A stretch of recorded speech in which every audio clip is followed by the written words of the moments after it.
Hey YouTube, we're back at it again. Universal Studios Hollywood, on the lookout for another star cushion. If you didn't see my short, I discovered they got back in stock this star question block reversible cushion. It's really cool, really neat, and I wanted to pick up another one as a gift. But to my surprise, 1 week ago I was able to see it and find it, and this day, no, they're completely sold out. I checked all the locations that would carry Nintendo merchandise, and yeah, I couldn't find it. They still have the Neon collection, you can see right here.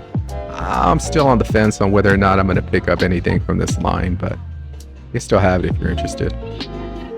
So I checked the Universal store. There's a little corner where they have Nintendo merchandise. Then I went across the way to the Super Nintendo World store dedicated to all Nintendo merchandise, and it was the same thing. I could not find that cushion. I also couldn't find the Mario popcorn bucket, which was interesting. I also noticed they had a bunch of Grad Bash areas and displays out, photo opportunities, stages, which is pretty weird to see it. It looks pretty cool too. So heading into the land, you know, I gotta say this is my favorite part. Walking into the land with the music and the warp tunnel, the lights, just everything really sets the tone to have a good time and have fun. And it's always a favorite to walk into here. So in the land now, my first stop is going to be the 1-Up factory. This is where all the priority merchandise will go, from what the workers told me, all the attendants and ride operators say that the 1-Up store is going to get everything first. Walking through here, it's the same story.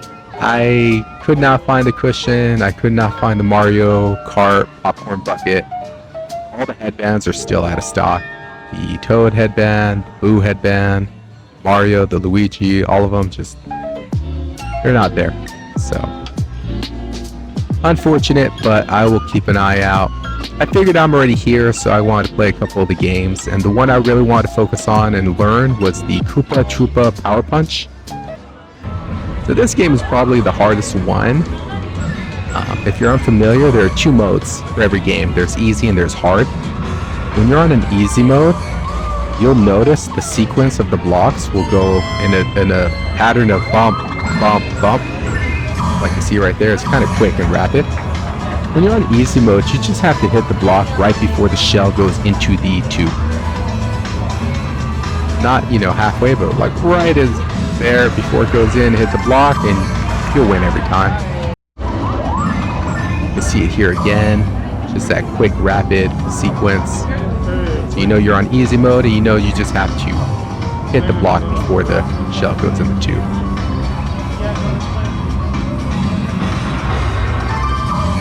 There you go. So I wanted to give it a try. I know I'm on hard mode. You could tell right there, the sequence is a lot more delayed. It's more of a bump, bump, bump. On hard mode, you just have to hit the block before the shell returns back, like I did right here. A thing I learned from the ride operator is in the app, if you want to collect the stamp or the bonus on this game, you just have to beat it on the first try, which you can see right here. The Koopa Troopa POWer Punch with bonus just means you have to beat it on your first try, which we were able to do, and I thought, oh, that's pretty cool. Now I know how to get that. So I figured I would check one last place on City Walk, the Super Nintendo World Store, where I originally bought my cushions, and nope, they're not there. It's just a bunch of t-shirts now, so I'll keep an eye out and definitely let you know when I know. You get more merchandise in stock. Until then, follow and like for more good stuff. Until next time.